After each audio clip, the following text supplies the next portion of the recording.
Looking back at Thor's debut, a few things stand out immediately. First off, the whole Donald Blake situation is just kind of weird to me. Does he actually become Thor, or is he just a meat puppet for the God of Thunder? Donald, I needeth my right sock. Prepare thyself for entry. Anyways, odd alter ego mechanics aside, Donald reminds me a lot of Bruce Banner. Both are brilliant, physically frail men who transform into powerhouses that completely outclass almost every other hero in raw physical power. The difference? Donald seems to keep his mind intact and maintain at least some form of control, skipping that whole green rage monster bit that the Hulk does. Our story starts with the stone men from Saturn, later to be known as Kronans, like that dude Korg from the MCU. They've come to the planet Earth with, you guessed it, just a pinch of world domination in mind. Earth's atmosphere is far richer in oxygen than their home planet, so their physical strength is massively boosted. Combine this with their advanced tech, and taking over the world should be simple, right? Little do they know, their invasion will inadvertently awaken the God of Thunder himself. It just so happens that Donald Blake is vacationing in Europe and hiking nearby. He tries to pull just a little bit of a sneaky, spying on the odd rock monsters, but apparently this guy has never seen a movie, like ever, because he steps on a twig, instantly blowing his cover.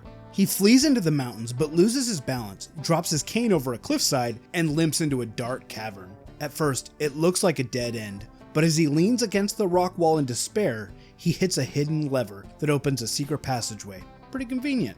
The bad news? All that secret room holds is a gnarled, useless wooden stick. Desperate to escape, Blake tries using it as a lever to pry away a giant boulder that's blocking his exit. But it's literally just a piece of wood, so the rock doesn't budge.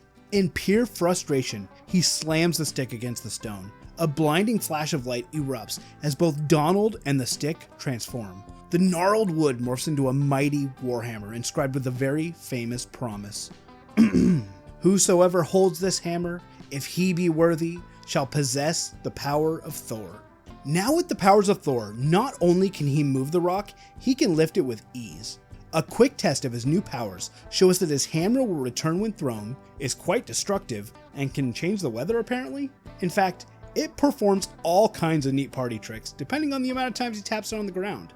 But no time to dilly-dally, because the stone men are attacking Earth, and conventional military weapons won't even touch them. Donald taps his stick on the ground, transforming back into Thor, and hurls Mjolnir with all of his might towards the battleground miles away. By grabbing the leather wrist strap, he hitches a ride through the air. Thor lands right in the middle of the invasion. The stone men try to capture him in a heavy iron cage because they're interested in studying him, but he easily snaps the bars. With their initial attempt to capture him ending in failure, they send out their massive Mechanomonster robot thing.